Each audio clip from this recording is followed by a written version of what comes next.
গুলশান কলোনিটা ওখানে আছে কি করে, হলো কি করে, বিদ্যুৎ সংযোগ পেলো কি করে, জল পেলো, এটাই তো কলকাতার মানুষের প্রশ্ন।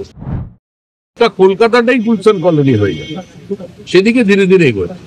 সংবদ্ধ ভাবে তলমত নির্বিশেষে মানুষকে এর বিরুদ্ধে দাঁড়াতে। তিনি কাউন্সিলর, তিনি বলছেন যে বহুদিন 2 মাস ধরে বলা হচ্ছে তপসিয়া থেকে ঢুকছে, জাভেদ খানের থেকে তার আঙুল। আঙুল তো দুজনের মধ্যে লড়াই করছে, কিন্তু কুস্তির জন্য তো একটা মাটি টাটি মাখা ব্যবস্থা থাকে, কুস্তি করে কলোনি সেই ব্যবস্থাটা বেঁচে দিয়েছে।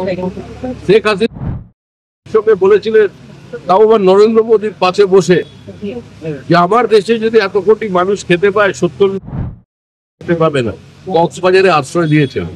আগে কক্সবাজারের চেহারাটা কি, শেখ হাসিনা কি অবস্থা দেখে গেছেন, সেটাও প্রত্যেকের জানা।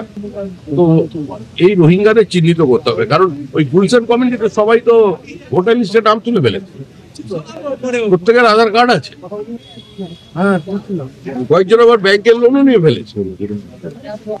কি করে এটা সম্ভব? এর বিরুদ্ধে সবাইকে লড়তে হবে। যাদবপুর ফের বিতর্কে ছাত্রীর রহস্য মৃত্যু, সিসিটিভি বসানো নিয়ে ফের আরো একবার সেই যাদবপুরকে নিশানায় তুলছে শাসক বিরোধী সকলে।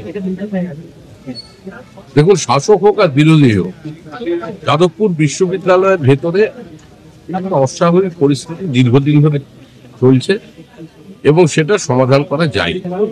একদিকে কিছু বাইরে থেকে ছাত্ররা অন্য কাউকে নিয়ে এসে হাঙ্গামা চালাচ্ছে, আর ভিতরে কিছু মানুষজন আছেন যারা বিভিন্ন সময় তাদের শরীরী ভাষা, তাদের শব্দ চয়ন বা তাদের আন্দোলনের নামে কিছু কিছু ভারত বিরোধী স্লোগান দিচ্ছে।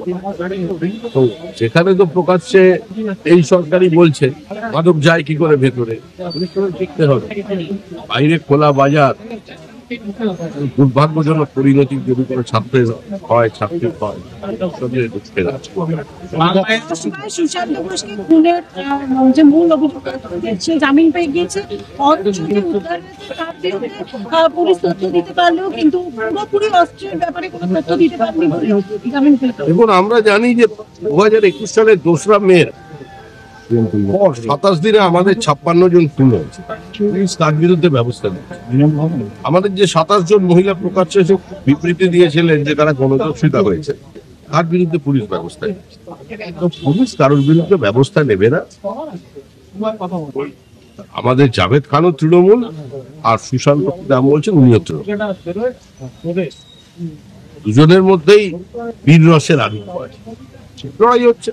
বাংলায় আসছেন রাহুল গান্ধী, প্রিয়াঙ্কা গান্ধীরা প্রদেশ নেতাদের নিয়ে রাজ্য সম্মেলনের পরিকল্পনা করছে।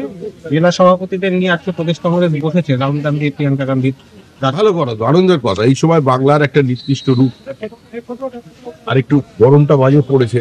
আমি চাইবো বেশ কয়েকদিন বৃষ্টি হলে প্রকৃতিটা দেখবেন, গঙ্গার পাশে বসে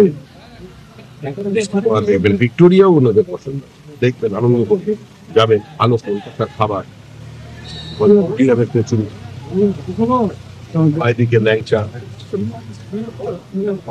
রাজ্যের পরিবহন মন্ত্রী তিনি বলছেন টোটো এত পরিমাণ বেড়ে গেছে রাজ্যে, তার জন্য জোর বুঝোর নাম্বার দিয়ে এবার টোটো চালানো হবে। পরিবহন মন্ত্রী, রাজ্যের পরিবহন মন্ত্রী বলছে টোটো তো নবান্নের ভেতরে ঢুকে যাবে। প্রত্যেক নেতা যে যা করে রুট বানিয়ে দিচ্ছে, কেউ টোটো খুলে দিচ্ছে, ছোট নেতা বড় নেতা অটোর রুট বানিয়ে দিচ্ছে। অটো টোটোটি দাপাদাপ, সামনে তৃণমূলের পতাকা, আর যদি অ্যাক্সিডেন্ট হয় কারোর কিছু করার নেই, কিন্তু চলছে। তৃণমূল বন্ধ করতে পারবেন।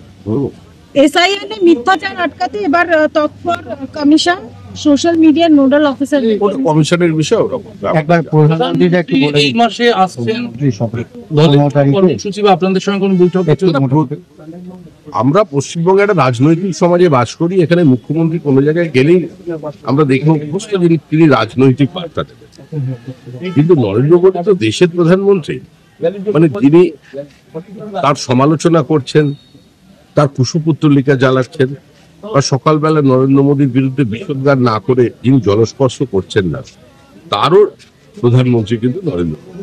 তিনি ভারতের প্রধানমন্ত্রী, দেশের কাজে আসবেন, যাবেন। আরো ভালো ভালো খবর দেখতে সাবস্ক্রাইব করুন বাংলা হান্টের ইউটিউব চ্যানেল।